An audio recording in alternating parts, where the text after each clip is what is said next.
Okay, Michael, tell me about what formed your aesthetic. So my aesthetic was basically formed by my past work freelancing in New York and LA. It's kind of, I worked with a lot of celebrities and musicians, and it's not that they're famous or anything like that. It's like it's very particular, their look. Yeah. So it has to be approved by them, by the management, by the PR, by the record company or movie company that they're had the contract with. So it's taught me kind of to listen to people and like read between the lines, because our vocabulary, I think, for hair and color is kind of different for each person. Right. So you have to read between the lines, and, Yeah. and you know that's kind of, I think, how I try really hard to understand what people want, even if they don't know what they want. And I think Wow. that has helped a lot, that Right. background. So, Excellent. yeah. That's really fascinating. So you study each client? Yeah, completely. And I ask the questions. I ask like, what don't you like? Because I think almost that says more really Right. than what you do like. Right. If you say you don't like bangs, probably sometimes you got really bad bangs, and it's like this trauma somewhere in your body. And if I can get you to do bangs again, Yeah. you kind of erase that, and it almost frees you a little bit Right. to kind of move forward and forget that past trauma. So those are the things I like. Yeah. Like, that's what I try doing. There's some practices that you've got that I really, really like, and I want to talk about just a little bit.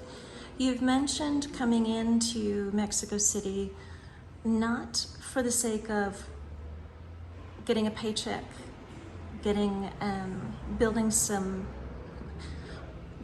wealth and moving on. Right. You've got a vision for teaching your team. Yes. Can you talk about that a little bit? Yeah. So my original plan was to start a salon, train some people, get some beginning people, kind of train them to not necessarily my way of working, but my way of thinking, meaning thinking of the future and having a long-term goal. I wanted to pay them a wage where it was fair to their work, and I'd rather have them make money than me. I want to make money, of course, Right. but I'd rather have them make more money, me less, Right. because for so many reasons. First, I think having a reward for something that you love doing is really important, and I've been lucky to have that in my career. So I wanted to give that back to the community. I want them to be able to go to the restaurants where their clients are going, because that's how they're going to build their clientele. Right. So by me giving them more, in the long term, that comes back to me like full circle also. And then a school. I want to have a school. I think I have a lot to teach people. Yeah. Not only the philosophy of what we do, and this is a real career, not just something you do on the weekends or when you can't do anything else. It's a real career. There's a huge future to it. And it's no different than any other successful, like a doctor or a lawyer. And we it's superficial, but we really help people. You do. And I think people, when you can give them a look and make someone feel confident, that changes their entire life. And so it's kind of, I think it's important that of what we do. And I want to teach that. Not just come in, you do a haircut, you make some money, you go to dinner, and that's it. Right.